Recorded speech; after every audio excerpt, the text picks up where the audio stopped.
අයිබෝන් සුබදැසනක් වාසනාවන්ත ජයග්‍රාහි දවසක් ප්‍රාර්ථනා කරනවා. ඔබ එකතු වෙන්නේ සතියක පත්තරමේන්තුවත් එක්ක හද දවස බොහොම විශේෂ වටින දවසක් වෙන්න කියලා අපි මේ දවස ආරම්භයේදීම ඔබට මතක් කරන්න සුභාශිංසනය කරන්න කැමති. විශේෂයෙන්ම දැන් අද දවස පිළිබඳව කතා කරනකොට සෙනසුරාදා දිනේ ජාතික පුවත්පත් තවමත් බොහෝ ප්‍රමාණයක් නිකුත් වෙන්නේ ඔන්ලයින් හරහා e-papers විදිහට. හැබැයි පුවත්පත් කිහිපයක් වෙනදා සුපුරුදු විදිහට අපි දකින ජාතික පුවත්පත් විදිහට නිකුත් වෙනවා. ඒ කොහොමුණත් සංචරණ සීමා කඩ කරන්න නැතුව අද දවසත් ඔබ ගත කරන්න ඕනේ. සංචරණ සීමා ඉවත් වෙන දිනේ පිළිබඳව ඊයේ දවසේදී ප්‍රකාශ වුණා. ඒ ගැනත් අද දවසේ ජාතික පුවත්පත් තොරතුරු කියනවා. මේ හැම දෙයක්ම බොහොම ඉක්මනටම ඔබට අපි කියන්න සූදානම්. මේ අතරදී නිරෝගීකමත් බොහොම වටිනවා. නිරෝගීකම රැකෙන විදිහට ඔබ සෞඛ්‍ය මාර්ගෝපදේශ වලට අනුකූලව කටයුතු කරන්න ඕනේ. තවමත් කොරෝනා අවදානම පහව ගිහිල්ලා නැහැ. දැන් අලුත් කොරෝනා ප්‍රභේදත් ඇවිල්ලා ඒ අලුත් කොරෝනා ප්‍රභේද වලටත් මුහුණ දෙන ඔබ වඩාත් ශක්තිමත්ව ඉන්න සෞඛ්‍ය මාර්ගෝපදේශ වලට අනුකූලව ගත කරන්න ඕනේ. ඒ බවත් මතක් කරන අපිට කියන සමීර සුබදැසනක් සමීර. සුබදැසනක් නඩිත් සුබදැසනක් සියලු දෙනාටම ප්‍රාර්ථනා කරනවා. අද උදෑසන නිරෝගීමත් දවසක් වෙන්න කියලා තමයි සියලු දෙනාටම ප්‍රාර්ථනා කරන්නේ. ඒ ප්‍රාර්ථනාවත් එක්ක අද දවසේදීත් අපි සුපුරුදු විදිහට නඩිත් රටේ කොරෝනා වසංගත තත්ත්වය තවම පහව ගිහිල්ලා නැහැ. ඒ නිසා ඒ පිළිබඳව අපි උදෑසනම තොරතුරු වාර්තා කරන ඔබට අද දවසේදීත් අපි නඩිත් සඳහන් කරමු උදෑසන වැඩසටහන ආරම්භයේදීම සතියක පත්තරමේන්තුව අද වන විට මේ මොහොත වන විට රට තුල වාර්තා වී තිබෙන රෝගීන් ප්‍රමාණය 2,35,413ක් දක්වා ඉහළ ගොස් තිබෙනවා. ඒ අතරින් සුව වූ පිරිස 1,97,259ක් ප්‍රතිකාර මධ්‍යස්ථාන වලින් ප්‍රතිකාර ලබාගෙන සුව වී තිබෙන බවට තමයි තොරතුරු අනාවරණය කරලා තිබෙන්නේ. ඒ වගේම තවමත් ප්‍රතිකාර මධ්‍යස්ථාන වල ප්‍රතිකාර ලබන පිරිස 35,729ක් දක්වා අඩු වී තිබෙනවා. ප්‍රතිකාර ලබාගෙන සුව වෙන පිරිස වැඩි වී තිබෙනවා නජිත් මේ මොහොත වන විට. ඒත් එක්කම අලුතින් ආසාදිතයන් 2,327 දෙනෙක් රට තුලින් හොයා ගන්නවා ඊයේ දවස වන විට. ඒත් එක්කම අවාසනාවන්ත විදිහට මරණ 2,480ක් දක්වා ඉහළ ගොස් තිබෙනවා. ඉතින් මේ තත්ත්වය තවමත් අවදානම් තත්ත්වය පහව ගිහිල්ලා නැහැ. ඒ නිසා මේ අවධානම තේරුම් අරගෙන ඔබ ජීවත් වුණොතින් ඔබ හැසිරුණොතින් ඔබට මේ කොවිඩ් අවදානම මේ නැත්නම් කොවිඩ් ආසාදිතයෙකු නොවී සිටීමට ඔබට හැකියාව තිබෙනවා. ඒ වගකීම ඔබ සතුයි. ඒ වගකීම අරගෙන කටයුතු කරන්න කියලා තමයි අපි අද උදෑසන ඔබට සඳහන් කරන්න තිබෙන්නේ. ඉතින් ජාතික පුවත්පතුත් මේ පිළිබඳව තොරතුරු තවදුරටත් වාර්තා කර තිබෙනවා. අපි සූදානම් මේ පිළිබඳවත් වාර්තා කරන්න. ඒත් එක්කම මේ ගෝලීය වසංගතයක් නිසා ගෝලීය තත්ත්වය පිළිබඳවත් අපි තොරතුරු වාර්තා කරන්න සූදානම්. නජිත්. ඔව් සමීර, අපේ රටේ දැන් මේ වෙනකොට සමස්ත මරණ ප්‍රමාණය 2,480ක් ඊයේ දවසෙත් අලුතින් මරණ 55ක් එකතු වුණා. මේ තමයි තත්ත්වය. දවසකට මෙතරම් ප්‍රමාණයක් මිය යනවා කොරෝනාව හින්දා. ඒ හින්දායි අපි ඔබට කියන්නේ පරිස්සමෙන් ඉන්න. ලෝකෙම දැන් මේ වෙනකොට 38,66,607 දෙනෙක් මිය ගිහිලා තියෙනවා කොරෝනාව හින්දා. ඒ වගේම කොරෝනාව ආසාදිත වෙච්ච ප්‍රමාණය කෝටි 17කට වැඩි 17,85,84,744ක්. මේ තමයි ලෝකයේම කොරෝනා ආසාදිතයන් ප්‍රමාණය. ඒ අතරින් සුවය ලැබපු පිරිස 16,31,2,134ක්. සමස්ත ලෝකයේම දත්ත ඒ විදිහට අපිට බලා ගන්න පුළුවන්. ඔය අතරේදී අපේ රටේ එන්නත්කරණය දැන් සාර්ථකව ක්‍රියාත්මක වෙනවා. එන්නත්කරණය තුලින් විශේෂයෙන්ම කොරෝනාව තුරන් කරන්න, කොරෝනාව පාලනය කරන්න කටයුතු කරන්න දැන් මේ වෙනකොට කටයුතු කරමින් ඉන්නවා. ඔබේ සහායත් බොහොම වැදගත්. අපි අද දවසේ ජාතික පුවත්පත්වල තොරතුරු බලන්නත් ඕනේ. ඊට කලින් සුපුරුදු විදිහටම අපි අර හැමදාමත් ආරම්භයේදීම පොතක් ගැන ඔබට කියනවා. අදත් ටිකක් විශේෂ වෙනස් පොතක් ගැන ඔබට කියන්න හදන්නේ. මේ තමයි කෘතිය. ඔබට බලා ගන්න පුළුවන්. අර්නස්ට් පෝරුතොට පියතුමන් වෙනුවෙන්ම රචනා කෙරුණු කෘතියක්. පුදැදුරු ප්‍රණාම කියන කෘතිය තමයි අද දවසේ අපි අතේ තියෙන්නේ. පුදැදුරු ප්‍රණාම මේ කෘතිය. අර්නස්ට් පෝරුතොට පියතුමන් පිළිබඳව කතා කරනකොට සිංහල මේ ලේඛනය වෙනුවෙන් විශේෂයෙන්ම මේ ග්‍රන්ථකරණය වෙනුවෙන් එතුමන් දැක්වූ දායකත්වය බෙහෙවින්ම වටිනවා. ගරු පෝරුතොට පියතුමන් ලාංකේය රූපවාහිනී සිනමා ආදී කලාමාධ්‍ය වෙත කළ මෙහෙය අගයමින් තමයි මේ කෘතිය රචනා කෙරෙන්නේ. උන්වහන්සේ ස්වර්ගස්ථ වී පසුගිය 16 වෙනිදාට වසරක් සම්පූර්ණ වීම නිමිත්තෙන් විශේෂයෙන්ම අද දවසේ අපි ඔබට මේ කෘතිය හඳුන්වා දෙන්නේ. අර්නස්ට් පෝරුතොට පියතුමන් පිළිබඳව මේ කෘතිය අග කවියකින්ම ලියලා තියෙනවා මේ විදිහට. ඔබ බඳු අය සසුනට කිතු තව ඕ නෑ මතු කියලා මේ කෘතියේ අවසානයේදී සටහනක් තබමින් සිරිල් ලෙඩේරමුල්ලේ විදිහට ලියන්නේ 60 වසරක් පුරා පුදැදුරු කමදරා ඉඳුරන් බලමරා ඉසිඹුව කරා සසුනේ කනුවන ගිහියන් සමගින ඔබ නැගූ හඬ රණ දැනුත් වැකේ කන මුදමු රෝමරුව බඳිමු හේලි බව කල් දැම්මොත් තව එය මරණීය පව පරණ හැඩෙන් මිදී අලුත් හැඩෙන් හැදී ගෙන තෙල් මල් පොදි දෙව්මැදුරට වැදී උස්කිතු හිමි මත තියුණුව අප වෙත කාවද්දා අත බලගතු කළ මිත ලේඛකයන් ලෙස ලියමින් නිසිබස වඩමු දහම දෙස කී ඔබ අපේ හිස කියලා මේ බොහොම අපූර්වට කවියකින් උන්වහන්සේගේ එතුමන් පිළිබඳව ඒ ගුණ රචනා කරලා තියෙනවා අර්නස්ට් පෝරුතට පියතුමන් ලාංකේය රූපවාහිනී සිනමා ඉතිහාසය පිළිබඳව කතා කරනකොට සුවිශේෂී මතකයන් රැසක් උරුම කරගෙන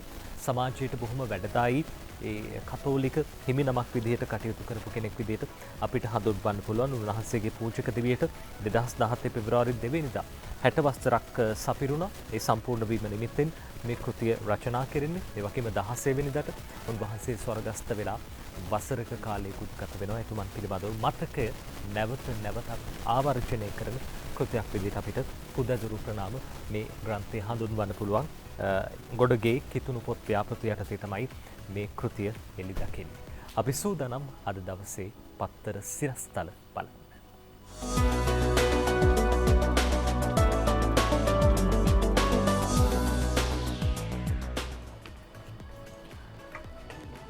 සතියක පත්තර මේතුවෙන් අපි සූදානම් අද ජාතික පුවත්පත් වාර්තා කර තිබෙන ප්‍රධාන සිරස්තල දෙසට අවධානය යොමු කරන්න. සෑම පුවත්පතකම අද ප්‍රධාන සිරස්තලයේ වාර්තා කර තිබෙන්නේ සංචලන සීමා ලිහිල් කිරීම පිළිබඳව වාර්තා කරන ප්‍රවෘත්ති. ලංකාදීප වාර්තා කරනවා ප්‍රධාන සිරස්තලයේ විදිහට කොවිඩ් පැතිරීමේ පාලනයක් සංචලන සීමා සඳුදා ඉවතට කියලා තමයි ප්‍රධාන සිරස්තලයේ වාර්තා කර තිබෙන්නේ. 23 වෙනිදා රෑ සිට 25 උදේ 4 දක්වා යලිත් පළාත් අතර තහනම තව දුරටත් තියෙනවා කියලා තමයි සඳහන් කරන්නේ. වාර්තාව මේ විදිහට සඳහනේ එනවා. COVID-19 වෛරසයේ පැතිරීම වැළැක්වීම සඳහා රජයේ පනවා ඇති සංචලන සීමා ලබන සඳුදා අලුයම 4ට ඉවත් කරන බව COVID-19 පැතිරීම වැළැක්වීමේ ජාතික ක්‍රියාන්විත මධ්‍යස්ථානයේ ප්‍රධානී සහ ආරක්ෂක මාණ්ඩලික ප්‍රධානී යුද හමුදාපති ජෙනරාල් ශවේන්ද්‍ර සිල්වා මහතා පැවසීය.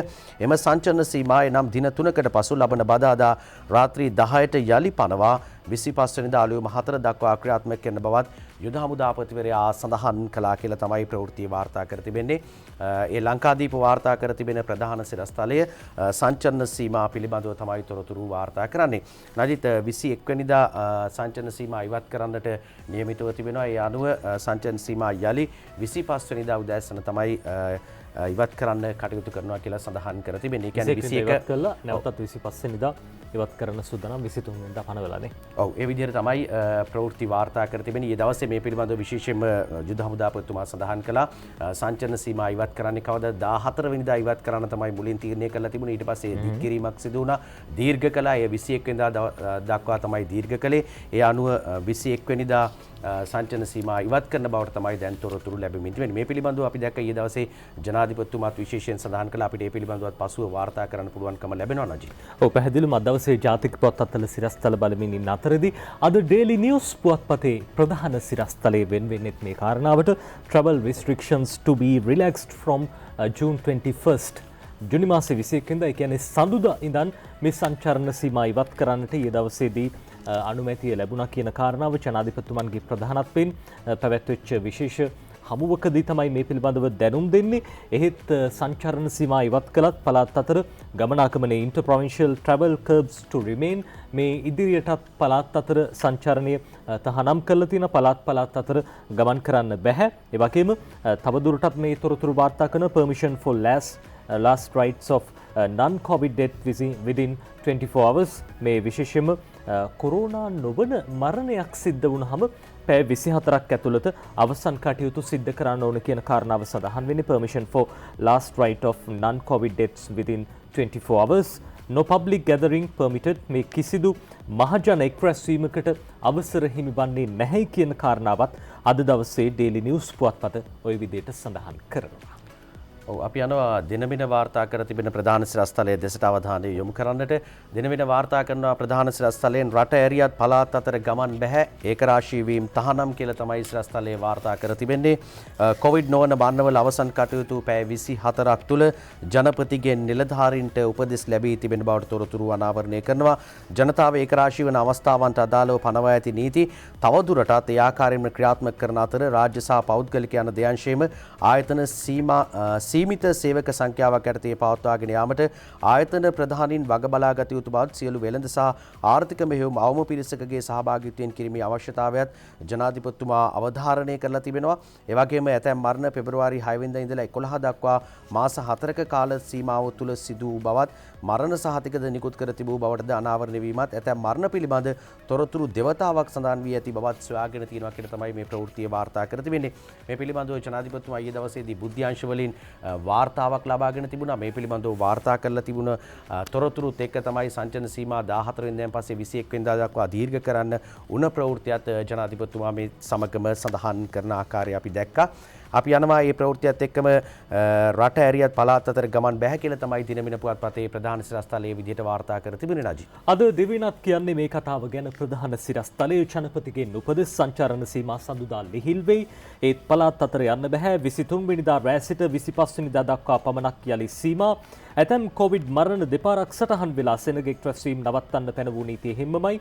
කොවිඩ් නොවන මෘතදේහවලට පැය 24ක් ඇතුළත අවසන් කටයුතු ජුලි මාසයේදී තවත් එන්නත් මිලියන 4ක් කියලා අද මේ ප්‍රධාන සිරස්තලයේ යටතේ උපසිරස්තල වාර්තා කරනවා දිවයින පුවත්පත. සමන් ගමගේ මේ ගැන ලියන්නේ එළබෙන 21 වෙනිදා අලුයම 4 සිට සංචාරන සීමා ලිහිල් කිරීමට ජනාධිපති ගෝඨාභය රාජපක්ෂ මහතා ඊයේ පැවති කොවිඩ් මර්ධන විශේෂ කමිටුවේදී නිලධාරීන්ට උපදෙස් දුන්නා කියලා අද මේ විදිහට දිවයින පුවත්පත වාර්තා කරන අතරදී අපි සූදානම් අද ඩේලි මිරර් පුවත්පතේ ප්‍රධාන සිරස්තලයට යොමු වෙන්න. ඩේලි මිරර් කියන්නේ ටිකක් වෙනස් කතාවක් දෙහිවල සත්වෝද්‍යානයේ පිළිබඳ තොරතුරක්. අද ඩේලි මිරර් ප්‍රධාන සිරස්තලය Lion in Dehiwala Zoo down with COVID-19. මේ දෙහිවල සත්වෝද්‍යානයේ කේශර සිංහයෙකුට කොවිඩ් ආසාදනය වී තිබෙන බවට තොරතුරු වාර්තා වෙලා තියෙනවා. ඒ පිළිබඳව තහවුරු කරනවා. The lion showed symptoms such as breathing issues and eating disorders. මේ සිංහයාගේ රෝග ලක්ෂණ මතුවලා තියෙනවා. හුස්ම ගැනීමේ අපහසුතා, ඒ වගේම ආහාර ගැනීම ප්‍රතික්ෂේප කළා තියෙනවා. සංකුලතා ඇති වෙලා තියෙනවා. first such case in ශ්‍රී ලංකා. මේ පළමු වරට තමයි මෙවැනි සිදුවීමක් වාර්තා වෙන්නේ ශ්‍රී ලංකාවෙන්. සිංහෙකුට මේ කොරෝනා ආසාදනය වූ බවට තොරතුරු වාර්තා වෙන්නේ පළමු වරට. දෙහිවල සත්වෝද්‍යානයෙන් මේ පිළිබඳව පරීක්ෂණ සිදු කරනවා කියලා අද දවසේ අනෙකුත් ජාතික පුවත්පත් කියනවා. ෂෙයින් ෆර්නෑන්ඩ් පුල්ලේ අද ඩේලි මිරර් පුවත්පතට මේ විදිහට ලියන්නේ. මේ සිංහයාගේ වයස අවුරුදු 11ක්. ඒ වගේම දෙහිවල සත්වෝද්‍යානයේ සිද්ධ කරපු මේ පරීක්ෂාවෙන් තමයි තහවුරු වෙලා තියෙන්නේ COVID-19 ආසාදනය වෙලා තියෙනවා කියන කාරණාව පිළිබඳව. ඒ වගේම මේ සිංහයා රෝග ලක්ෂණ දැනටත් පෙන්눔 කරනවා. අපි දැක්ක ඊයේ දවසෙත් මේ පිළිබඳව විමසනකොට සත්වෝද්‍යාන බලධාරීන්ගෙන් ඔවුන් සඳහන් කළේ සිංහයාට විතරක් නෙවෙයි තවත් සත්වයෙකුටත් මේ කොරෝනා ආසාදනය වෙලා තිබෙන බව. මේ සත්තුන්ට කොහොමද කොරෝනා ආසාදනය වුණේ ඒ ගැන පරීක්ෂණ කරනවා කියලා අද දවසේදී අනෙකුත් ජාතික පුවත්පතුත් තොරතුරු වාර්තා කරනවා. විශේෂයෙන්ම මේ සිංහයා ගැන කතා කරනකොට මේ සිංහයා පහුගිය අවුරුදු 8ක කාලය තුල මහජන ප්‍රදර්ශනයට තබා තියෙනවා. බොහෝ දෙනෙක් දැකලා පුරුදු සිංහෙක් කියලා කියන්නත් ඕනේ. කොහොමුණත් මේ සත්වයාට කොරෝනා හැදුණු හැටි ගැන දැන් වෙනමම පරීක්ෂණයක් තියලා හොයනවායි කියලා සත්වෝද්‍යාන පැත්තෙන් ආරංචි වෙනවා. ඔව් නජිත් ඒ පිළිබඳව ඊයේ දවසේදී කතාබහට ලක්වුණු ප්‍රධාන කාරණයක් බවට පත් වුණා දෙහිවල සත්වෝද්‍යානයේ මේ සිද්ධිය පිළිබඳව.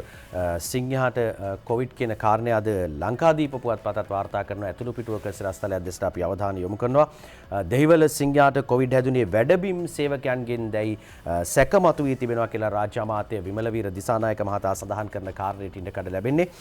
දෙහිවල සිංහයාට කොවිඩ් හැදුනේ වැඩබිම් සේවකයන්ගෙන් දැයි සැක ලංකාදීප වාර්තා කර තිබෙන සිරස්තලය මේ විදිහට වාර්තා වෙනවා. දෙහිවල සත්වෝද්‍යානයේ සිංහ දූපතේ සිංහයාට කොවිඩ් ආසාදනය වූයේ ඉදිකිරීම් වැඩබිම්වල සේවකයන් පිරිසකගෙන් දැයි සැකයක් පවතින බව වනජීවී රාජ්‍ය අමාත්‍ය විමලවීර දිසානායක මහතා පැවසිය කියලා තමයි තොරතුරු වාර්තා කරන්නේ.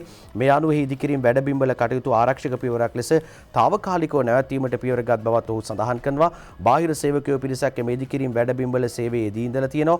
මේ අතර එම සිංහයාට කොවිඩ් වෛරසය ආසාදනය වී ඇතැයි තහවුරු වීමෙන් පසු සත්වෝද්‍යානයේම වෙනම ස්ථානයක තාවකාලික නිරෝධානයට යොමු කර ඇතැයිද රාජ්‍ය අමාත්‍යවරයා පැවසුවේ. සිංහ දූපතේ කොවිඩ් ආසාද සිංහයා සමග සිටි සිංහ දේනුවද කිසියම් මැලවුණු ලක්ෂණ පෙන්නුම් කිරීම නිසා එම දේනුව ගැනද සත්වෝද්‍යානයේ පශු වෛද්‍යවරු මේ දිනවල දැඩි විමසිල්ලෙන් පසු වෙති කියලා තමයි සිරස්තලයේ වාර්තා කර තිබෙන්නේ. නදිත් දැන් මේ කාරණාත් එක්ක අපි දැක්ක ඊයේ දවසේදී විමසීමක් කිරීමේදී ඔවුන්ගේ ඒ වගේම සීබී රත්නායක අමාත්‍යවරයා සඳහන් කළා සීබ්‍රා පැටවුකටත් කොවිඩ් ආසාදනය වී තිබෙන බවට තොරතුරු වාර්තා වෙනවා කියලා. අද ජාතික පුවත්පත්වල වාර්තා කර තිබුණා වඳුරු විශේෂයකටත් මේ කොවිඩ් ආසාදනය වී තිබෙනවාද කියලා සැක මතු වී තිබෙන බවට ජාතික පුවත්පත්වල තොරතුරු වාර්තා කර තිබුණා. ඒ අනුව තමයි මේ වාර්තාවත් එන්නේ. ඒ අනුව ඊයේ දවසේදීත් අපි සත්වෝද්‍යානයෙන් විමසීමක් කිරීමේදී ඔවුන් සඳහන් කළා සියලුම සතුන්ට පරීක්ෂණ PCR පරීක්ෂණ කිරීමට සූදානමක් තිබෙන බවට ඒ පිළිබඳව ඉදිරියේදී සැලසුම් කර තිබෙනවා කියලාත් ඔවුන් සඳහන් කළා ඊයේ දවස වන විට.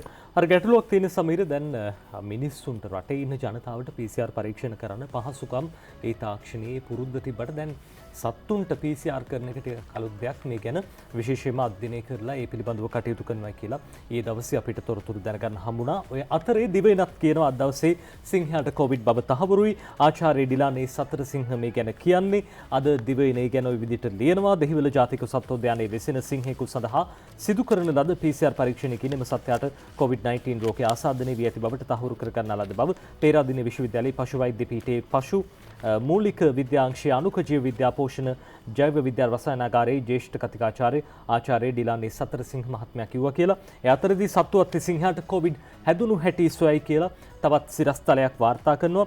කොහොමද මේ සත්‍යයට කොවිඩ් ආසාදනය වුණේ? ඒ පිළිබඳව පරීක්ෂණයක් කරනවා කියලා සෞඛ්‍ය සේවා නියෝජ්‍ය අධ්‍යක්ෂ ජෙනරාල් විශේෂඥ වෛද්‍ය හේමන්ත හිරත් මහත්මයා ඊයේ කොළඹ සෞඛ්‍ය ප්‍රවර්ධන කාර්යාංශයේ පැවති මාධ්‍ය හමුවේදී වැඩි දුරටත් කිව්වා කියලා අද දිවයින ওই විදිහට වාර්තා කරනවා.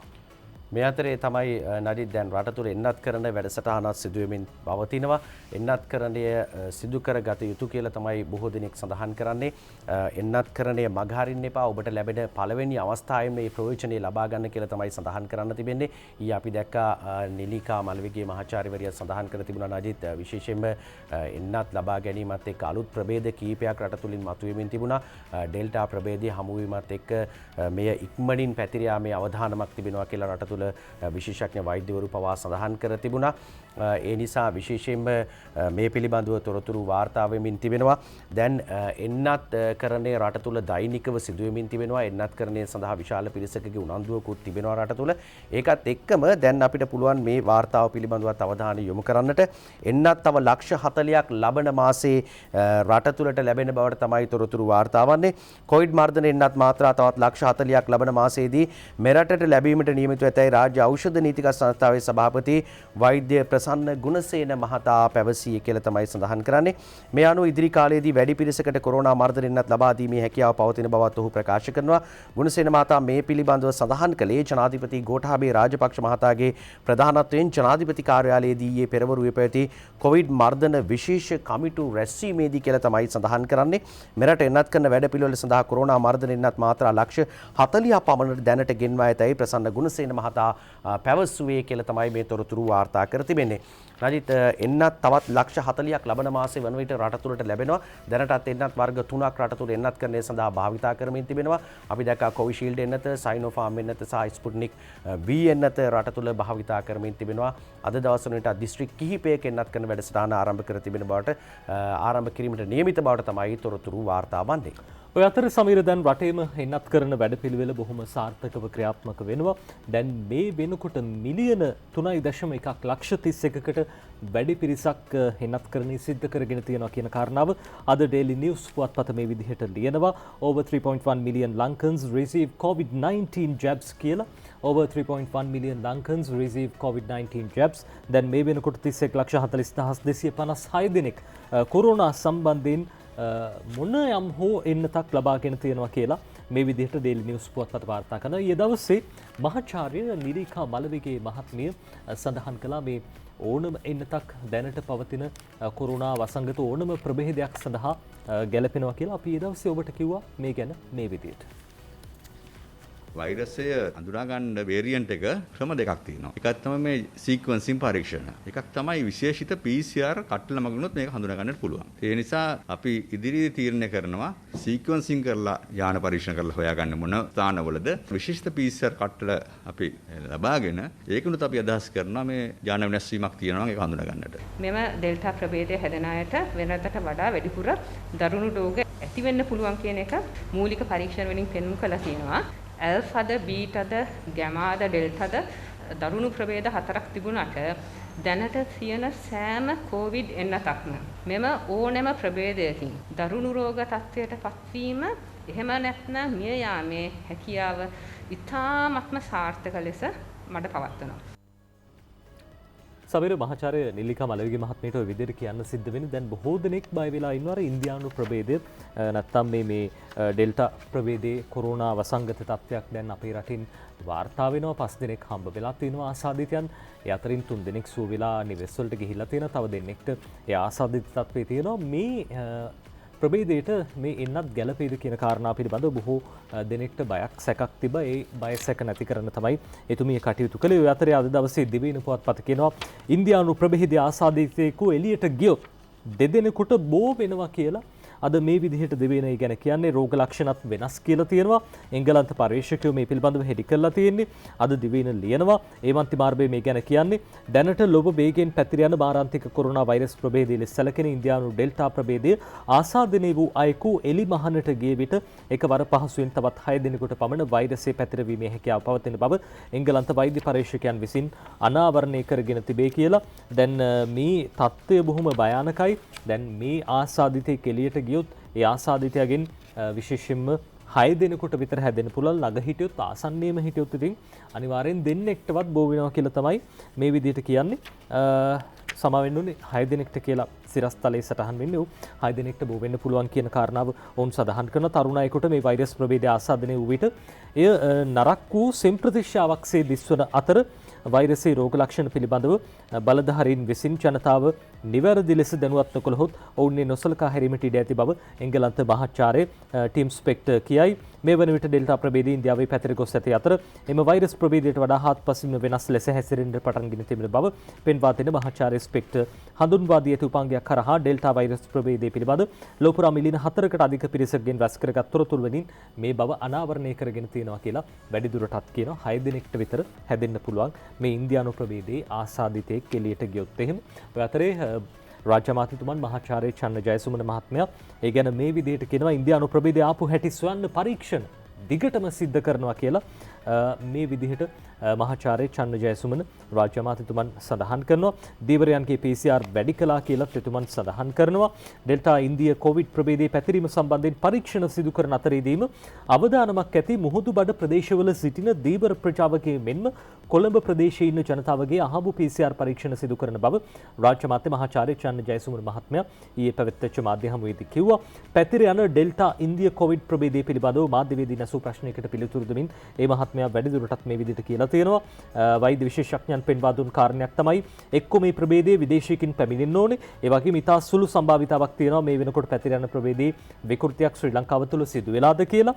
එතකොට මේ සියල්ල පිළිබඳව අපි සොයා බලනවා කියලා රාජ්‍ය අමාත්‍යතුමන් වැඩිදුරටත් ඒ පිළිබඳව තොරතුරු ওই විදිහට කියනවා. ඔව් ඒ වගේම තමයි නජිත් රාජ්‍ය අමාත්‍යවරයා තව සඳහනක් කරනවා ඩෙල්ටා ආසාදිතයන්ගේ පළමු පෙළ ආශ්‍රිතයන් නෙගටිව් කියලා දිනමින පුවත්පතයි මේ තොරතුරු වාර්තා කර තිබෙන්නේ. රාජ්‍ය අමාත්‍ය චන්න ජයසුමන මහතා සඳහන් කරන කාරණය ඉන්දියාවේ ශීඝ්‍රයෙන් ව්‍යාප්ත වන COVID-19 ප්‍රභේදය වන ඩෙල්ටා ප්‍රභේදය ආසාදිත වූවන් පහක් කොළඹ දෙමටගොඩ ආරාමයේ ප්‍රදේශයෙන් වාර්තා වීමත් සමග ඔවුන්ගේ පළමු ආශ්‍රිතයන් සඳහා කළ කිසිදු සාම්පලයකින් ආසාදිතයෙක් වාර්තා නොවූ බව ඖෂධ නිෂ්පාදන සැපීම නියාමන රාජ්‍ය අමාත්‍ය මහාචාර්ය චන්න ජයසුමන මහතා පැවසීය. මේ ප්‍රභේදය මෙරටින් වාර්තා වීම බරපතල කරුණක් බවත් අදාළ ප්‍රදේශයේ මීට සතියකට පමණ පෙර සිට වසා දැමීම නිසා ඉන් කිසිවෙකුටත් පිට යාමට නොහැකි වීම නිසා වෛරසය පැතිරීමට ඇති ඉඩකඩ අවම කළ බවත් අමාත්‍යවරයා ප්‍රකාශ කළේ කියලා තමයි සඳහන් කර තිබෙන්නේ. සතියකට කලින් ඒ ප්‍රදේශය වහලා තිබුණ හින්දා මේ ඩෙල්ටා ප්‍රභේදයේ ව්‍යාප්ත වීම යම් ආකාරයකට පාලනය කර ගන්නට හැකි වුණා කියලා තමයි චන්න ජයසුමන අමාත්‍යවරයා සඳහන් කරන්නේ.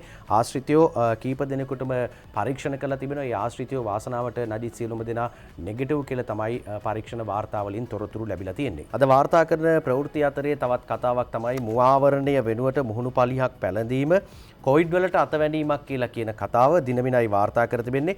මහජන සෞඛ්‍ය පරීක්ෂකවරුන්ගේ සංගමය තමයි මේ කතාව කියන්නේ. එහි ලේකම්තුමා මහේන්ද්‍ර බාලසූරිය මහතා සඳහන් කරන කාරණේ කොවිඩ්-19 වෛරසය ආසාදනය වීමෙන් වැළකීමට භාවිතා කරන මුවාවරණය වෙනුවට මුහුණු පලිහක් භාවිත කිරීම වැරදි පූර්වාදර්ශයක් සමාජය තුළ පැතිරෙමින් තිබීම නැවත කොවිඩ් ව්‍යාප්ත වීමේ අවධානමක ලකුණක් බව ශ්‍රී ලංකා මහජන සෞඛ්‍ය පරීක්ෂකවරුන්ගේ සංගමේ ලේකම් මහේන්ද්‍ර බාලසූරිය මහතා දිනමිනට පැවසුවා කියලා තමයි කියන්නේ. පිරිසිදු මුවවැස්මක් වෙනුවට මුහුණු පලියක් පමණක් භාවිත කිරීමෙන් වෛරසයෙන් ආරක්ෂා වීම කොහෙත්ම සිදු නොවන්නේ යයිද ඒ මහතා සඳහන් කර තිබෙනවා. ඒ වගේම මුහුණු පලියක් භාවිත කරන්නේ නම් අනිවාර්යෙන්ම පිරිසිදු මුව ආවරණයක්ද භාවිත කිරීම වෛරසයෙන් ආරක්ෂා වීමට අත්‍යවශ්‍ය බවත් මහේන්ද්‍ර බාලසූරිය මහතා සඳහන් කර තිබෙනවා. මේ කාරණය තමයි සඳහන් කරන අදිත් අපි හැමදාම මේ කතාව කිව්වා මුව ආවරණ පැළඳීම මීටර ඒ පරතරයේ තබා ගැනීම නිතර දෑත් පිරිසිදු කර ගැනීම මේ සියලු ප්‍රභේදයන්ගෙන් ආරක්ෂා වීම සඳහා සෞඛ්‍ය මාර්ගෝපදේශ නිසි ආකාරයෙන් පිළිපදින කියන කාරණය තමයි මේ සියලු දෙනාගේම ඉල්ලීම වෙලා තිබෙන්නේ. මේ වගකීම තිබෙන්නේ ඔබ අතේ තමයි. ඉතින් ජනතාව අතේ තියෙන වගකීම පිළිබඳවත් දැන් සංචලන සීමා ඉවත් වුණාට පස්සේ ඔබ නිසි වගකීමෙන් කටයුතු කළතින් පමණයි මේ ප්‍රභේදය එන ප්‍රභේද සියල්ල පාලනය කිරීමටත් ඒ වගේම කොවිඩ් පාලනය කිරීමටත් මේ සියල්ලටම හැකියාව ලැබෙන්නේ. මේ ගැන අද දවසේදී කියනවා සීමා ලිහිල් කිරීමෙන් පස්සේ වසංගත පාලනයේ ජනතාවට බාරයි කියලා තියෙන්නේ නියෝජ්‍ය සෞඛ්‍ය සේවා අධ්‍යක්ෂතුමා දිනමින පුවත්පතයි තොරතුරු වාර්තා කරන්නේ. ලබන 21 වෙනිදා පිළිබඳව තොරතුරු වාර්තා වෙනවා දිනමින පුවත්පතේ සිරස්තලයක් ඇටියට සීමා ලිහිල් කිරීමෙන් පස්සේ වසංගත පාලනයේ ජනතාවට බාරයි නියෝජ්‍ය සෞඛ්‍ය සේවා අධ්‍යක්ෂතුමා කියන කතාව. ලබන 21 වෙනිදා සංචලන සීමා ලිහිල් කිරීමට කොවිඩ් පාලන කමිටුව යම්කිසි තීන්දුවක් ගනු ලැබුවහොත් යලි රට වසන්නට ඉඩ නොදී එහි වගකීම ජනතාව අතර ගත යුතු බව නියෝජ්‍ය සෞඛ්‍ය සේවා අධ්‍යක්ෂ ජෙනරාල් විශේෂඥ වෛද්‍ය හේමන්ත හේරත් මහතා දිනමින පුවත්පතට කියලා තියෙන්නේ. මේ ආකාරයට දිගටම සංචලන සීමා පනවා කටයුතු කළ නොහැකි බවත් සංචලන සීමා ලිහිල් කිරීමේදී ඒ කාරණා සියුම්ව පරීක්ෂා කර ඒවා ක්‍රියාත්මක කළ යුතු ආකාරය පිළිබඳ සැලසුමක් සකසමින් සිටින බවද විශේෂඥ වෛද්‍යවරයා සඳහන් කළා කියලා තමයි නජිත් කියන්නේ. සංචලන සීමා ලිහිල් කළහොත් වසංගතයේ පාලනය කිරීම ජනතාව බාර ගැනීම අත්‍යවශ්‍ය බවත් හේමන්ත හේරත් මහතා සඳහන් කර තිබෙනවා. ඉතින් ජනතාවට වගකීමක් තියෙනවා කියන කාරණේ තමයි මේ කියන්නේ.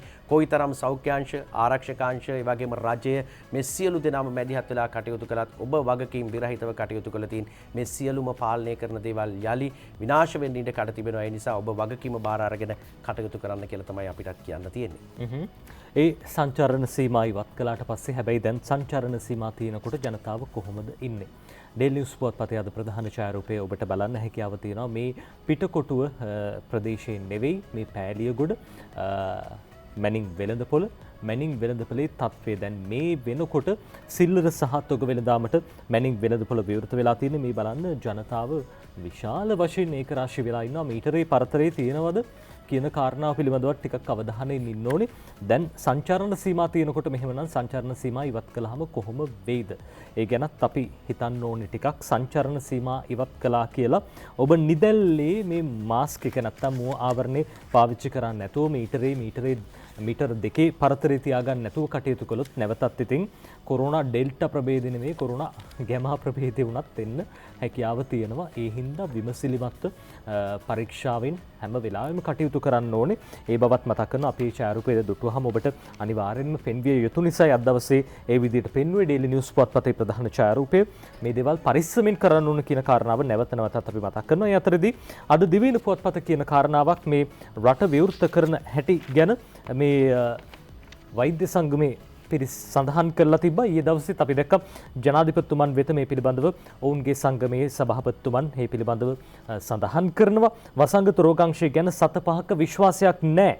රට විවෘත කරන්නේ නිවැරදි දත්ත නැතිව කියලා වෛද්‍ය නවීන්ද සොයිස මහත්මයාත් අද දිවයිනට කියනවා. අපිට පුළුවන් ඒ ගැන බලන්න. මේ විශේෂයෙන්ම දැන් මේ වෙනකොට රට විවෘත කරන්න නියමිත වෙලා තියෙන නිවැරදි දත්ත නැතුව කියන කාරණාව ඔවුන් චෝදනාත්මකව ඉදිරිපත් කරන වසංගත රෝගාංශය ගැන 7-5ක විශ්වාසයක් නැහැ. රට විවෘත කරන්නේ නිවැරදි දත්ත නැතිව කියලා වෛද්‍ය නවීන්ද සොයිස මහත්මයා කියනවා. ලබන 21 වෙනිදා සංචාරණ සීමා ලිහිල් කරන්නේ වසංගත රෝග විද්‍යාංශයේ කොරෝනා වෛරසයේ පැතිරීම පිළිබඳ දත්ත නිවැරදි ලෙස ලබා නොදෙන පසුබිමකයයි රජයේ වෛද්‍ය නිලධාරීන්ගේ සංගමේ සහකාර ලේකම් වෛද්‍ය නවීන්ද සොයිස මහත්මයා වැඩිදුරටත් ප්‍රකාශ කළා කියලා අද දවසේ දිවයින ওই විදිහට ලියනවා. දැන් මේක ලොකු ගැටලුවක් වෙලා තිනවා. ජනාධිපතිතුමන් පවා ඒ පිළිබඳව සඳහන් කළා. සිද්ධ වෙලා තියෙන මරණ පිළිබඳව තොරතුරු ගත්තාම සමහර දවස්වල සමීර සිද්ධ වෙලා තියෙන්නේ මරණ 15යි. හැබැයි ඇත්තටම බැලුවම මරණ 15යි සිද්ධ වෙලා තියෙන්නේ. නමුත් ඒ දවසේ මරණ 101ක් වාර්තා වුණා. ඉතින් මේ පෙබරවාරි මාසේ වෙච්ච මරණත් ඒ ගොඩට වැඩිලා තිබුණා කියලා තමයි ජනාධිපතිවරයා සඳහන් කරේ. ඒක මරණය පිළිබඳව තොරතුරු බුද්ධ්‍යාංශ වලින් ලබා ගත්තට පස්සේ ජනාධිපතිතුමා සඳහන් කළ තිබුණා මේ ගෙයින් ගෙට ගිහිල්ලා මේ තොරතුරු අරන් දෙන්න කියලා. නගිත් එතකොට තමයි වාර්තා වෙලා තිබුණේ. එක මරණයක් පෙබරවාරි මාසේ සිද්ධ වෙලා ඒ මරණ පරීක්ෂණය සිදු කරලා තිබෙනවා. ආදාහන කටයුතු සිදු කරලා තිබෙනවා එදිනම. නමුත් මරණේ වාර්තා වෙන්නේ දවස් ගාණක් දින ගණනාවක් ගියාට පස්සේ. එතකොට මරණ 101ක් එක දිනයක වාර්තා වීම සිදු වුණා කියලා තමයි අර ඔබ සඳහන් කළ කාරණේ එන්නේ. ඔව් මේ වගේ සිද්ධ වුණාම කොහොමද අර නිවැරදි තීරණ ගන්න ජනාධිපතිතුමන් මේ බව තමයි අහන්නේ. ඉතින් ජනාධිපතිතුමනුත් ප්‍රශ්න කරනවා. ඉතින් ජනාධිපතිතුමා කියලාත් මේ නිලධාරීන් හැදෙන්නේ නැත්නම් ඉතින් තව කවුරු කියන්නද?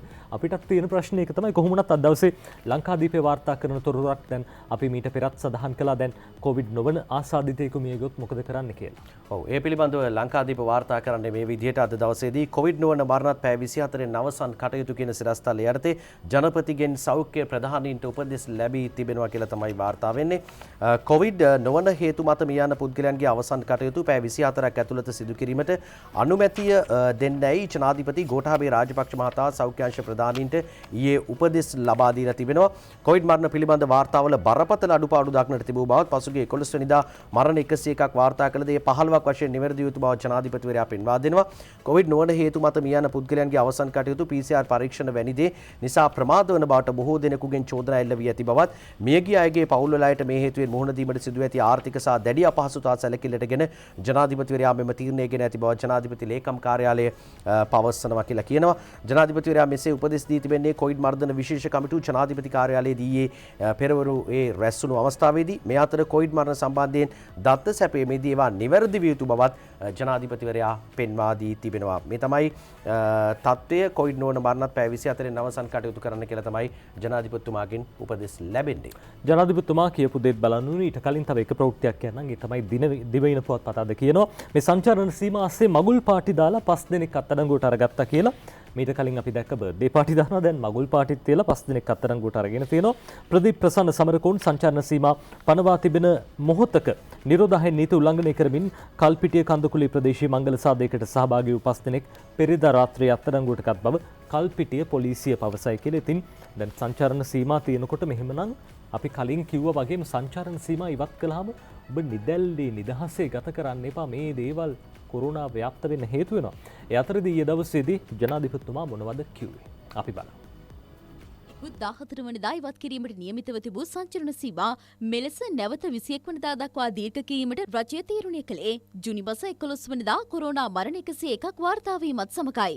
මෙම මරණ මාධ්‍යට වාර්තා කිරීමේ ක්‍රියාපිළිවෙත සම්බන්ධයෙන් පුළුල් පරීක්ෂණයක් සිදු කර ලබාගත් දත්ත පිළිබඳව ජනාධිපති ගෝඨාභය රාජපක්ෂ මහතා දීර්ඝ වශයෙන් කරුණු පැහැදිලි කළා.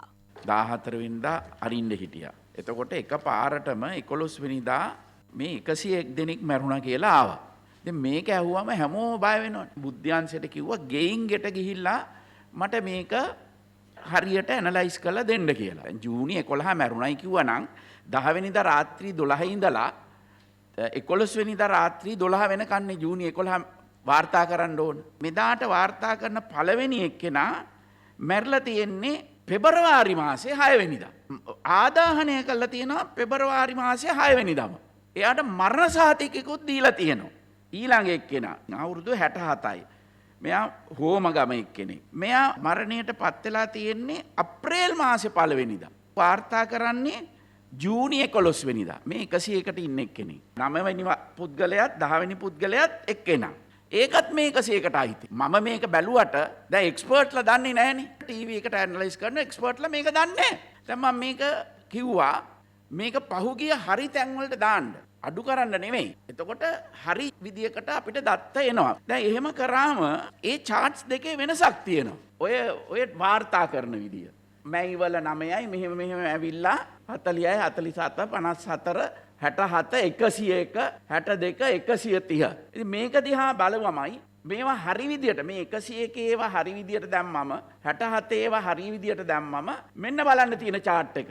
එතකොට ජූනි 6 ඉඳලා 63 50 34 21 15 11 ඔය චාට් දෙකේ වෙනස බලන්න ඕන එක්කෙනෙකුට තේරෙනවනේ චාට් එක යන්නේ කොහොමද කියලා. දැන් අපි මේක දිහා බලලා ඇනලිසිස් එකක් කරොත් සම්පූර්ණ වැරදි අදහසක් නෙන්නේ. මේක හරි විදියට බැලුවොත් මේ තාක් දාපු ඒවායින් ජූනි 11 වෙනිදා ඉන්නේ 15 දෙනයි මැරිලා. 101යි කියපු දවසේ ඇත්තටම ඉන්නේ 15 දෙනයි. අපි ඔක තමයි දිගටම කිව්වෙස ඇමතිතුමිය දැම්ම ඩිරෙක්ට් ඉන්ෆර්මේෂන් කියලා නිලතලයකුත් පත් කරා. එතුමා හැමදාම වෙබ් අඩවියේ සෞඛ්‍ය අමාත්‍යාංශ වෙබ් අඩවියේ දානවා ඩේටා නැත කියලා. ඩිරෙක්ට් ඉන්ෆර්මේෂන්ට සපයන්නෙත් නැහැ. මේකේ තියෙනවා මේ එපිඩ් එකට වගකීම් 6ක්. පළවෙනි එක තමයි ජනාධිපතිතුමනි ඔබතුමා දැන් කියපු ටික හරියට හරි සර්වියලන්ස් එක පළවෙනි එක. දෙවෙනි එක අවුට්බ්‍රේක් කන්ට්‍රෝල්. තුන්වෙනි එක වැක්සිනේෂන්. හතරවෙනි එක ක්ලිනිකල් මැනේජ් කෝඩිනේෂන්. පස්වෙනි එක ඔපරේෂනල් රිසර්ච්. ඊළඟට මොනිටරින් ඇන්ඩ් ඉවැලුවේෂන්. නමුත් එහෙම කරන්නේ නැහැ. එතන ඉන්න ඉතුරු කන්සල්ටන්ට්ස්ලා අපිට ඇවිල්ලා කියනවා ෆයිල් එකක් අත තියන්නවත් දෙන්නේ නැහැ. 3 දිනක් තමයි සියලුම දේවල් කරන්නේ. සර් මේක මම දැන් වගකීමෙන් කියනවා සර් මේක කුමන්ත්‍රණයක් කියලා. මේ ඩේටා දෙන්නෙම නැහැ. සමීර මේ වෙන්න ඕනේ ඔය දේ දැන් බොහෝ දෙනෙක් බලාගෙන ඉන්නවා. හරි දත්ත තොරතුරු ලැබෙනකම් මේ පරීක්ෂණ කරන උදවියට තීන්දුව తీරන ගන්න උදවියට මේ නිවැරදි දත්ත හම්බුනේ නැත්තම් මොන වගේ තැනකට යයිද? ඒ ගැනත් ටිකක් හිතන්න ඕනේ. පහුගිය කාලේ ඇත්තටම ඇත්ත කියලා හිතපු දත්ත ওই විදිහට තමයි වෙනස් වෙලා තියෙන්නේ. ඉතින් අර අපිට පේන දේ තමයි ජනාධිපතිතුමා මේ දේවල් වෙනස් කරන්න උත්සාහ කරන සිස්ටම් එකක් හදන්න උත්සාහ කරනවා. හැබැයි අර නිලධාරීන් යන්නේ තාම පරණ සිස්ටම් එකට තමයි මේක වැඩිකල් යන්න කලින් වෙනස් කරන්න ඕනේ. නැත්නම් ඉතින් රට අනතුරේ කියන කතාව තමයි අපිට කියන්නේ. ජනතාව බලාගෙන ඉන්නවා මොකද වෙන්නේ කියලා. රට ජනාධිපතිතුමාට ඕන විදියට හරි පාරේ යවන්න නිලධාරීනුත් උදව් වෙන්න ඕනේ කියන කාරණාව අපි කියන්නේ. ඔය අතරේදී දැන් පොසොන් සමය එළඹෙන්නට නියමිතයි. දැන් පොසොන් සමයේ හින්දාම සංචාරණ සීමා ඉවත් කළා 21 වෙනිදා. හායි ඉවත් කරලා ඉන් අනතුරුව 23 වෙනිදා සංචාරණ සීමා නැවතත් ඇති කරනවා. බලපැවැත්වෙනවා 23 වෙනිදා රෑ ඉඳන් 25 වෙනිදා අලුයම වෙනකම්. මේ හැමදේම සිද්ධ කරන්නේ ඔබේ ආරක්ෂාව වෙනුවෙන්. පොසොන් උත්සවයේ නැත්නම් මේ ආගමික කටයුතු සිද්ධ කරන්න ඕනේ කියලා ඔබ නිදැල්ලේ නිදහසේ ගත කළොත් එහෙම ඒකත් තවත් කොරෝනා පොකුරක් නිර්මාණය කරයි කියලා අපි විශ්වාස කරනවා. ඒ අතරදී රාජ්‍ය පොසොන් උත්සවයේ මෙවර තියෙන්නේ කොහෙද? අද ලංකාදීපය ඒ ගැන මේ විදිහට කියනවා. ලංකාදීප වාර්තා කර තිබෙනවා මේ විදිහට අග්‍රාමාත්‍යතුමා සඳහන් කරන කාරණයකුත් එක්ක තමයි තොරතුරු වාර්තා වන්නේ. මෙහින්තලේ රාජ්‍ය පොසොන් උත්සවයේ සෞඛ්‍ය නීතිවලට යටත්ව සිද්ධ වෙනවා අගමැති උපදෙස් දෙයි කියලා තමයි සඳහන් වෙන්නේ. මේ ප්‍රවෘත්තිය මේ විදිහට වාර්තා කර තිබෙනවා ලංකාදීප පුවත්පත. මෙහින්තලා රජමහා විහාරස්ථානයේ කේන්ද්‍ර කරගනිමින් පැවැත්වෙන රාජ්‍ය පොසොන් උත්සවය සෞඛ්‍ය මාර්ගෝපදේශ වලට යටත්ව නිසි ගෞරවයෙන් යුතුව සංවිධානය කරන්න කියලා බුද්ධ ශාසන ආගමික හා සංස්කෘතික කටයුතු අමාත්‍ය සහ අග්‍රාමාත්‍ය මහින්ද රාජපක්ෂ මහතා නිලධාරීන්ට මේ පිළිබඳ උපදෙස් ලබා දීලා තියෙනවා. අග්‍රාමාත්‍යවරයා මේ උපදෙස් දුන්නේ මෙවර මෙහින්තලා පුදබිමේ පැවැත්වෙන රාජ්‍ය පොසොන් උත්සවයේ සම්බන්ධයෙන් අරලියගහ මන්දිරයේදී පෙරේදා පැවති සාකච්ඡාවකට එක් වෙමින් රාජ්‍ය පොසොන් උත්සවයට සමගාමීව සිතුල්පව්ව සහ තිස්සමහාරාම රජමහා විහාරස්ථාන මූලික කරගනිමින්ද ප්‍රධාන උත්සව පැවැත්වීමට නියමිතයි කියලා වාර්තා වෙනවා. ජනාධිපති ගෝඨාභය රාජපක්ෂ මහතා සහ අග්‍රාමාත්‍ය මහින්ද රාජපක්ෂ මහතුරුන්ගේ ප්‍රධානත්වයෙන් මෙම උත්සව සංවිධානය කර තිබෙනවලු. පොසොන් උත්සවයට සමගාමීව තවත් වැඩසටහන් කීපයක් සිදු කිරීමට කටයුතු සූදානම් කර තිබෙන බවටත් මේ ප්‍රවෘත්තිය වාර්තා කර තිබෙනවා. මිහින්තලා රජමහා විහාරාධිපති ස්වාමින් වහන්සේගේ ඉල්ලීම පරිදි මාර්ග කීපයක් ප්‍රතිසංස්කරණ කටයුතු ඒ වගේම මිහින්තලාවේ වටරව් මාර්ගයේ පිළිසකර කිරීම ආදී කටයුතු සිදු වෙන බවට තමයි තොරතුරු වාර්තා කරන්නේ. පොසොන් උත්සවය සෞඛ්‍ය නීති රීති වලට අනුගතව කරන්න කටයුතු තමයි මේ උපදෙස් ලබා දීලා තියෙන්නේ. ඒත් එක්කම නජිත් අපි දන්නවා දැන් 21 වෙනිදා ඉවත් වෙන සංචලන සීමා යලි 23 වෙනිදා රාත්‍රියේ පැනවෙනවා. 24 වෙනිදා පෝය ඔබට පරණ විදියට එහෙම නැත්නම් වෙනදා විදියට ගිහිල්ලා පුරුදු විදියට ගිහිල්ලා පන්සලේ සිල් ගන්න ආගමික වතාවත් වලට සහභාගී වෙන්නේ නැතුව නිවසේ සිට පොසොන් උත්සවයත් සමග සම්බන්ධ වෙලා ඒ ආගමික වතාවත් වල නියැලෙන්න කියලා තමයි උපදෙස් ලබා දීලා තියෙන්නේ. ඒ අතරදී අද ඩේලි මිරර් පුවත්පත කියනවා ඇසළ පෙරහැර මංගල්‍යය පිළිබඳව රුහුණු කතරගම මහා දේවාලයේ ඇසළ පෙරහැර මංගල්‍යය මෙවර පැවැත්වෙන්නේ කොහොමද කියන කාරණාව ඩේලි මිරර් මේ විදිහට ලියනවා. රුහුණු කතරගම මහා දේවාලය Esala festival will commence on July 10th and continue till July 23rd. මේ ජූලි මාසයේ 10 වෙනිදා ආරම්භ වෙලා ජූලි මාසයේ 23 වෙනිදා දක්වා ඇසළ පෙරහැර මංගල්‍යය පැවැත්වෙනවා. The festival was to be held under strict health guidelines and with the participation of 266 individuals කියලා මේ වැඩිදුරටත් තොරතුරු කියනවා. මෙවර පෙරහැර පැවැත්වෙන්නේ 266 දෙනෙකුගේ සහභාගීත්වයෙන් සෞඛ්‍ය මාර්ගෝපදේශ දැඩි ලෙස අනුගමනය කරමින් මෙවර ඇසළ පෙරහැර මංගල්‍යයේ මේ පෙරහැර පැවැත්වෙනවා කියලා අද ওই විදිහට කියනවා. Devotees would not be allowed to flock the flock to the sacred city to watch the පෙරහැර. මේ පෙරහැර නරඹන්නට මේ බැතිමතුන්ට මේ පූජනීය නගරයට ඇතුල් වන්නට ඉඩකඩ නැහැ කියන කාරණාවත් අද දවසේදී මේ විදිහට ඩේලි මිරර් පුවත්පත සඳහන් කරන රුහුණු මහා කතරගම දේවාලයේ මේ ඇසළ පෙරහැර මංකල්ලේ බොහොමත්ම බැතියෙන් යුතුව මෙවර සමරන්නට නියමිතයි. හැබැයි මේ බැතිමතුන්ගේ සහභාගීත්වයකින් තොරව මෙවර පෙරහැර පැවැත්වෙන බව අද ඩේලි මිරර් පුවත්පත ওই විදිහට සඳහන් කරනවා. කොරෝනා පිළිබඳව තොරතුරු බොහොමයක් අද ජාතික පුවත්පත්වල මුල් පිටුවල වාර්තා වන අතරවාරයේදී නඩිත් පසුගිය දින කිහිපෙම රටේ කතාබහට ලකුණු ප්‍රධානම කාරණය තමයි මේ එක්ස්ප්‍රස් පර්ල් නෞකාවේ ඇතිවෙච්ච ගින්න සම්බන්ධයෙන්. මේ ගින්න ඇතිවීමත් එක්ක තවමත් රටේ බොහෝ දෙනෙක් මේ ගින්නෙන් සිදු කරදරයත් එක්ක තාමත් ඒ ප්‍රතිඵල භුක්ති විඳිමින් සිටිනවා. අපි දැකිනවා ඒ කාරණය පිළිබඳව දැන් වෙරළ සම්පූර්ණයෙන්ම අපවිත්‍ර වෙලා තිබුණා. මේ වෙරළ පිරිසිදු කිරීම ලෙහිසි පහසු කාර්යයක් වෙලා තිබුණේ නැහැ. හැබැයි දැන් වෙරළ සම්පූර්ණයෙන්ම සුද්ධ කරන්නට අපේ ආරක්ෂකාංශ මැදිහත් වෙලා ඒ කටයුතු සිද්ධ කළා. ඒ අනුව සම්පූර්ණයෙන්ම වෙරළ පිරිසිදු වෙලා තියෙනවා කියන කාරණය අද ජාතික පුවත්පත්වල මුල් පිටුවලට තොරතුරු ඇවිල්ලා තියෙනවා. ලංකාදීප වාර්තා කරනවා මේ විදිහට ඒ කාරණය නැව වෙනසූ වෙරළ සහ මුලින්ම සුද්ධ කරයි. නාවික හමුදාව ඇතුළු කාර්ය මණ්ඩලවල වැඩක් කියලා තමයි සඳහන් වෙන්නේ. එක්ස්ප්‍රස් පර්ල් නෞකාවේ ගින්න හේතුවෙන් අපද්‍රව්‍ය ගොඩ ගසා තිබූ සරක්කුව සහ කැපුන්ගොඩ අතර වෙරළ තීරයේ නාවික හමුදාව ප්‍රමුඛ කණ්ඩායම විසින් පැවති තත්ත්වයට යලි පත් කරලා තියෙනවා කියලා තමයි සඳහන් කරන්නේ. මේ කාරණේ වැඩිදුර වාර්තාවේ සඳහන් වෙනවා. නෞකාවේ ගින්නෙන් බලපෑමට ලක් වූ උස්වැටක යාව සිට කැපුන්ගොඩ දක්වා කිලෝමීටර් 9ක වෙරළ තීරයේ විශාල වශයෙන් අපද්‍රව්‍ය ගොඩ ගැසුණු උස්වැටක යාව ඇලෙන්ගොඩ සරක්කුව සහ කැපුන්ගොඩ යන වෙරළ ප්‍රදේශවල නාවික හමුදාව සිදු කළ පිරිසිදු කිරීමේ මෙහෙයුමේදී අපද්‍රව්‍ය ටොන් 1500ක් එකතු කළ බවත් එම අපද්‍රව්‍ය තොගය සමුද්‍රීය පරිසර ආරක්ෂණ අධිකාරියට බාර දුන් බවත් නාවික හමුදාව සඳහන් කර තිබෙනවා. දැන් ආරක්ෂකාංශ තමයි නජිත් මේ හැම කාරණයකදීම පෙරමුණ ගන්නේ. ගම් වතුරාවත් කොරෝනා අවස්ථාවේදීත් මේ වගේ සියලුම ආපදාවන් අවස්ථාවලදී ඔවුන් පෙරමුණ අර ගන්නවා. ඒදී ඒ වැඩේ හරියට කරලා තියෙන කියන කාරණය තමයි මේ ප්‍රවෘත්තිය තුලිනුත් අපිට වාර්තා වෙන්නේ. පැහැදිලිවම ওই වැඩේ හරියට කරන අතරදී රනිල් වික්‍රමසිංහ මහත්මයා මෙහෙම දෙයක් කියනවා. අද ඩේලි මිරර් ලියන්නේ ගැන express pearl tragedy. Former PM Ranil cautions government on likely negative results in the future. මේ ඉදිරි අනාගතයේදී මේ නැවේ සිදුවීම හින්දා රටට අයහපත් ප්‍රතිඵල ඇති වෙයි කියලා රනිල් වික්‍රමසිංහ මහත්මයා කියනවා. අද ඩේලි මිරර් ගැන ලියන්නේ ওই විදිහට government has failed to focus on the contamination of seafood. මේ විශේෂම දැන් මේ මාළු නැත්තම් මේ දීවර කටයුතු පිළිබඳව බොහෝ දෙනෙක්ගේ අවධානය යොමු වෙලා තියෙනවා. මේ දීවරින්ට ලොකු බලපෑමක් දැඩි බලපෑමක් ඇති වෙලා තියෙනවා කියලා සඳහන් වෙනවා. හැබැයි මේ සඳහා රජය වෙදිමත් පියවර ගත්තේ නැහැ කියලා රනිල් වික්‍රමසිංහ මහත්මයාගේ පාර්ශවයෙන් චෝදනාවක් දෙනවා. අපි විශ්වාස කරනවා ආණ්ඩු පාර්ශවෙනුත් මේ සඳහා පිළිතුරක් ලබා දෙයි කියලා දීවර ජනතාවට සහන රැසක් ලබා දීලා තියෙනවා. රුපියල් 5000 දීවනාව ලබා දීලා තියෙනවා. මේ දීවරයන් වෙනුවෙන් තවත් බොහෝ දේවල් ඉටු කරමින් ඉන්න මොහොතක තමයි මේ විදිහට චෝදනාවක් එල්ල වෙන්නේ. ඒක කොහොමනත් අද දිවයින කියනවා තවත් තොරතුරු ගණනාවක් නැවේ ඇති අම්ල ගැන ලංකාව මේ දැනගෙන හිටියේ නැහැ කියන කාරණාවකුත් සඳහන් වෙනවා.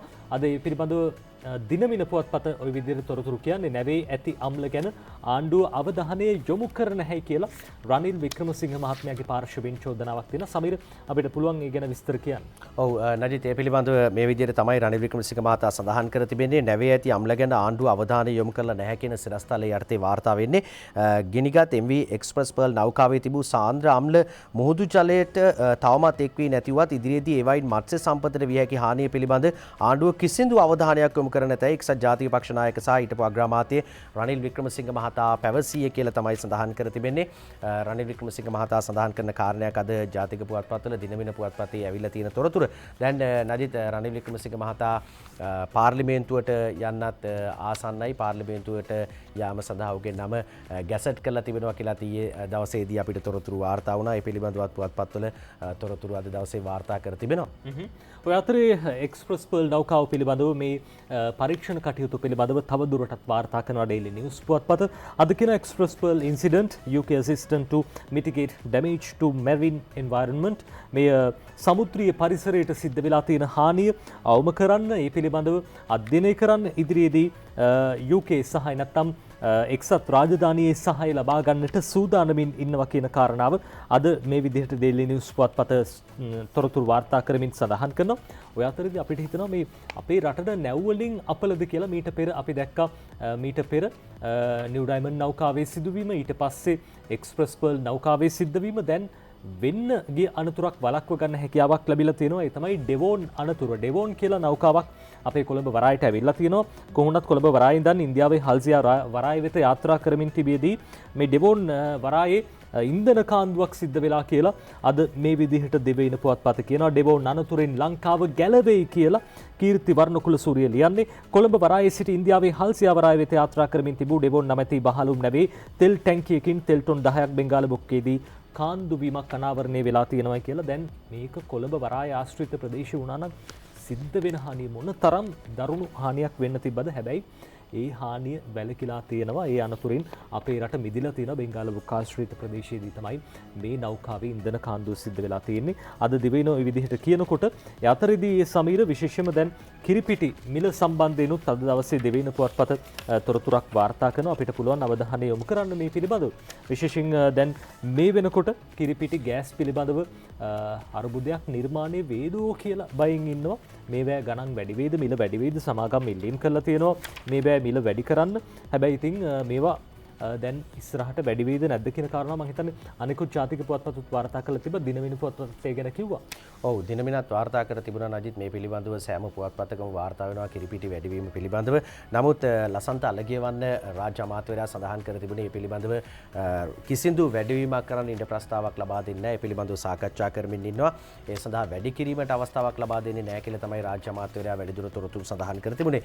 ඒ කාරණේ ඒ විදිහට එද්දී නජිත් ඉන්ධන සහනයක් ලබා දෙනවා කියලාත් තොරතුරු වාර්තා වෙනවා. ඉන්ධන බස් සෙවියන්ට ඉන්ධන සහන පැකේජයක් ලබා දීමට කටයුතු කරන කාරණයක් වාර්තා වෙනවා පුවත්පත්වල.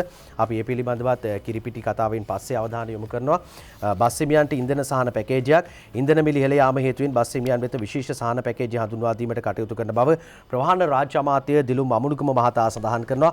මොනෑම හේතුවක් මතවත් බස් ගාස්තු ඉහළ දැමීම නොකරන අතර ඉන්ධන මිල ඉහළ දැමීම හේතුවෙන් බස් සෙවියන් මුහුණ පා ඇති ගැටලුවලට විසඳුමක් ලෙස සහන පැකේජය හඳුන්වා දෙන බවත් අමුණුකම මහතා ලංකාදීප පුවත්පතට සඳහන් කළ කාරණේ තමයි අද ලංකාදීප වාර්තා කර තිබෙනවා. බස් සෙවියන්ට ඉන්ධන සහන පැකේජයක් දෙනවා. බස් ගාස්තුව නිසා වැඩි වෙන්නේ නැහැ කියලා තමයි නදීස් සඳහන් කරන්නේ. ඔය අතරේ අමාත්‍ය නමල් රාජපක්ෂ මහත්මයා සඳහන් කරන කාරණාවක් දැන් එළවලු මිල ඒ වගේම පළතුරු මිල වැඩි වෙන්න නොදී පාලනය කරගන්න තාක්ෂණය පාවිච්චි කරනවායි කියලා එතුමන් කියනවා. අද ඩේලි නිවුස් එක ගැන ලියන්නේ IT solutions for veggie and fruit price control. මේ එළවලු සහ පළතුරු මිල පාලනය කරන්න IT solutions නැත්නම් තොරතුරු තාක්ෂණය පාවිච්චි කරලා විසඳුම් ලබා දෙන්නට කටයුතු කරනවා කියලා අමාත්‍යතුමන් වැඩි දුරටත් සඳහන් කරනවා. ඒ අතරදී ලංකාදීපේ කියනවා දැන් අපි හැමදාම එතුමන්ව සම්බන්ධ කරගන්නවා අපේ තොරතුරු දැනගන්න පොලිස් මාධ්‍ය ප්‍රකාශකතුමන් නියෝජ්‍ය පොලිස්පති නීතිඥ අජිත් රෝහණ මහත්මයා දැන් එතුමා නියෝජ්‍ය පොලිස්පති තනතුරේ ඉඳන් ජ්‍යෙෂ්ඨ නියෝජ්‍ය පොලිස්පති තනතුරට උසස් වෙලා තියෙනවා. අද ලංකාදීපේ ගැන කියනවා. ඔව් අපි එතුමන්ට සුබ පතනවා. ඒ සුබ පතන ගමන් අපි තොරතුරු වාර්තා කරනවා. අජිත් රෝහණ වැඩ බලන ජ්‍යෙෂ්ඨ නියෝජ්‍ය පොලිස්පති කියලා තමයි සිරස්තල එන්නේ. පොලිස් මාධ්‍ය ප්‍රකාශක නියෝජ්‍ය පොලිස්පති නීතිඥ අජිත් රෝහණ මහතා වැඩ බලන ජ්‍යෙෂ්ඨ නියෝජ්‍ය පොලිස්පතිවරයෙකු වශයෙන් පත් කරලා තියෙනවා. මහජන ආරක්ෂණ අමාත්‍යාංශයේ ලේකම්වරයාගේ සහ රාජ්‍ය සේවා කොමිෂන් සභාවේ නියමයේ පරිදි පොලිස්පති CD වික්‍රමරත්න මහතා විසින් ඔහු එම තනතුරට පත් කරා කියලා තමයි තොරතුරු වාර්තා කර තිබෙන්නේ. අජිත් රෝහණ වැඩ බලන ජ්‍යෙෂ්ඨ නියෝජ්‍ය පොලිස්පති ධූරයට උසස් කර තියෙනවා. දැන් එතුමාව මේ තනතුරට උසස් කරන්නේ පහුගිය බ්‍රහස්පතින්දා එතුමත් එක්ක තවත් නියෝජ්‍ය පොලිස්පතිවරුන් කිහිප දෙනෙකු ජ්‍යෙෂ්ඨ නියෝජ්‍ය පොලිස්පති තනතුරට උසස් කරලා තියෙනවා. අද ඩේලි මිරර් ගැන කියනවා Ajith Rohana promoted as DIG Ajith Rohana promoted as SDIG දර්ශන සංජීව බාලසූරිය මේ පොත ලියන්නේ. අජිත් රෝහණ මහත්මයාත් එක්ක DIG කිත්සිරි ජයලත් රන්මල් කොඩිතුවක්කු ඒ වගේම MDRS දම්මින්ද කියන මහත්වරුත් මේ ජ්‍යෙෂ්ඨ නියෝජ්‍ය පොලිස්පති තනතුරට උසස් කරලා තියෙනවා කියලා අද ওই විදිහට ඩේලි මිරර් පොත්පත කියනවා. ඔව් නජිත් අපිට ඒත් එක්කම යනවා ලංකාදීප වාර්තා කරන තව ප්‍රවෘත්තියක් දෙසට අනූෂ්‍ය පැල්පිට ඉල්ලාස් වී තිබෙන බවට තොරතුරුත් වාර්තා වෙනවා. කර්මාන්ත අමාත්‍යාංශ ලේකම් අනූෂ්‍ය පැල්පිට මහතා එම ධූරයෙන් ඉල්ලාස් වෙලා තියෙනවා. ලංකාදීප වාර්තා කරනවා කර්මාන්ත අමාත්‍යාංශ ලේකම් ධූරයෙන් ඉල්ලාස් වීම සම්බන්ධයෙන් අනූෂ්‍ය පැල්පිට මහතාගෙන් කළ විමසීමකදී ඔහු පැවසුවේ පෞද්ගලික හේතුවක් මත තමා එම ධූරයෙන් නිවත් වුණා කියලා. මේ අතර වරාය අධිකාරිය සභාපති විශ්‍රාමික ජෙනරාල් දයා රත්නායක මහතා එම ධූරයෙන් නිවත් කර කර්මාන්ත අමාත්‍යාංශයේ නව ලේකම්වරයා ලෙස පත් කරලා තියෙනවා. ඔහුගෙන් පුරප්පාඩුණු ශ්‍රී ලංකා වරාය අධිකාරිය සභාපති ධූරයට කපිතාන් නිහාල් කැප්පෙටිපොළ මහතා පත් කර තිබෙනවා කියලා තමයි තොරතුරු වාර්තා කර තිබෙන්නේ. ඒ ලංකාදීප වාර්තා කර තිබෙන ප්‍රවෘත්තියක්. හොඳයි සමීර අපි සූදානම් මේ තොරතුරුත් එක්කම දැන් කාටුන් බලන්න.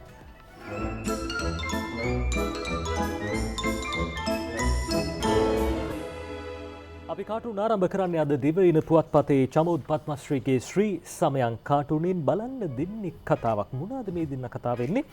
මාධ්‍ය අඩුපාඩුම හොයනවා කියලා බන්දුල බනිනවා. මාධ්‍ය අඩුපාඩුම හොයනවයි කියලා බන්දුල බනිනවා. ඒ මොකද කොරෝනා ආධාර මළු වලට අත්ආවරණයක්වත් නැතුව පිටිපුරවනවා. හරිද ඇහුවයි කියලා බං. කොරෝනා ආධාර මළු වලට අත්ආවරණයක්වත් නැතුව පිටිපුරවනවා. හරිද ඇහුවයි කියලායි බං. ඉතින් ඔය වගේ දේවල් ඇහුවයි කියලා මාධ්‍ය මේ හැම වෙලාවකම අඩුපාඩු හොයන්න නැතුව කටයුතු කරන්න ඕනේ කියලා තමයි බන්දුල ඇමතිතුමා නම් කියලා තියෙන්නේ. මේ බලන්න ජයන්ත වික්‍රමසිංහගේ ෆේස්බුක් කාටුන් එකට අපි යන්නේ ඊළඟට දිවයින වාර්තා කර තිබෙන දිවයින පුවත්පතේ අඳින දැන් දෙන්නේ කතා වෙනවා පාසල් ළමුන්ට සහන මිලට ටැබ් යන්ත්‍ර දෙනවා කියලා ඇමති නාමල් කියන්නේ කියලා කෙනෙක් කියනවා. දැන් අනිත් එක්කෙනා කියනවා මේ කතාව අකිලටත් ඇහුණද දන්නේ නැහැ කියලා. අපි දැක්ක පසුගිය ආණ්ඩුව කාලේ ටැබ් යන්ත්‍ර දෙන්න කතාවක් රට තුල වාර්තා වුණා ප්‍රවෘත්ති ආපු කතාවක්. ඒ නිසා තමයි මේ කතාව එන්නේ අකිලටත් මේ කතාව ඇහුණද දන්නේ නැහැ කියලා. අද ලංකාදීප පුවත්පතේ පංකජ රොවින්දගේ සරදම් කාටුනේ මේ නැවක් ගැන කතාවක්. දේශපාලකතුමකුයි සාමාන්‍ය මිනිස්සෙකුයි කතාවක්. මේ සරදම් කාටුනෙන් කියන්නේ ඔන්න බලන්න කොළඹ වරායෙන් ගමන් නැරඹූ නැවක ඉන්ධන කාන්දුවක්ලු කොළඹ වරායෙන් ගමන් නැරඹූ නැවක ඉන්ධන කාන්දුවක්ලු කියලා කියනකොට අනිත් එක්කෙනා කියනවා වාසු මොකද කියන්නේ කලින් පාර වගේම ලොකු වන්දියක් ගන්න තිබ්බයි කියලා කියයිද දන්නේ නැහැ. ඊළඟට ලංකාදීපයේ තිස්ස හේවාවිස්සගේ හිනාවැස්ස කාටුන් එකට අපි යන්නේ මේ කතා වෙන විදිය බලන්න පොඩ්ඩක් මොකද්ද මේ වෙලා තියෙන්නේ කියලා. දැන් මුහුදු සතුන් මැරෙන්නේ වාරකන් කාලයටලු අසාමාන්‍ය දෙයක් නෙවෙයිලු. මේ රාජ්‍ය අමාත්‍යතුමා කියපු කතාව නාලක ගොඩේවා මහත්තයා කියපු කතාව වෙන්නේ නැති මේ කියන්නේ. දැන් කැස්බෑවෙක් ඉඳගෙන කියනවා මැරිලත් මට යට කටින් hina යනවා ඕයි මේ කියන කතාවලට කියලා තමයි මේ කියන්නේ තිස්ස හේවාවිස්සගේ හිනාවැස්ස කාටුන් එකේ. කවියක් බලන්න කලින් තෝරගන්න අන්තිම කාටුන් එක අද දිනමින පුවත්පතේ ශ්‍රීකාන්තගේ ශ්‍රී දූපත කාටුනේ මේ බලන්න රනිල්ට 60ක් ෂුවර්ලු සජිත්ගේ කට්ටිය එයාට ෂුවර්ලු මේක මහා අවුලක් නේ බං. රනිල්ට 60ක් ෂුවර්ලු සජිත්ට එයාගේ කට්ටිය ෂුවර්ලු සජිත්ගේ කට්ටිය එයාට ෂුවර්ලු කියලා මේක මහා අවුලක් බං කියලා කියන අතරේදී අපිට නම් එකෙක්වත් ෂුවර් නෑ සර්. අපිට නම් ඉතින් ඔය එකෙක්වත් ෂුවර් නෑ මේ කට්ටිය කොහෙට පනින අයද දන්නේ නැහැ. අපි යනවා අනුරාධගේ කවිය ඕකයි තත්ත්වයේ කවියට යනවා අපි අවසන් කවිය තෝරගන්නේ කාටුන් වල. මෙන්න මෙහෙමයි කියන්නේ ගෙදරට ආව යයි පොලිසිය පනින්නට හොඳ නෑ හරින් ඔය විදිහට බනින්ට පොඩ්ඩක් කලින් කිව්වා නම් රනිල්ට එනවන්නේ පාර කාපට් කරන්නට එනවන්නේ පාර කාපට් කරන්න කියලා තමයි කියන්නේ. අපිට මතකයි කාපට් කරපු ඉතිහාසයේ පිළිබඳව තොරතුරු රනිල් වික්‍රමසිංහ මහත්මයාත් එක්ක ඇඳෙන කතා. ඉතින් අපි යනවා අද දවසේදී කාටුන් ඒ කවියත් එක්ක අද දවසේදී අපි ජාතික පුවත්පත්වල තොරතුරු වලින් සමුගන්න සූදානම් වන්නේ. හොඳයි අද සෙනසුරාදා දවස ජුනි මාසේ 19 වෙනිදා. ඉතින් හෙට දවස ටිකක් විශේෂයි. අපි ගැන හෙට කියන්නම් ඔබට. අදට අපි ඔබේ නිවසෙන් සමුගන්න සූදානම්. අපි ගිහින් එන්නක් සතියක පත්තරමෙන්තු මේ විදියට අවසන් කරමු. ඔබට සුබ දවසක් ප්‍රාර්ථනා කරනවා.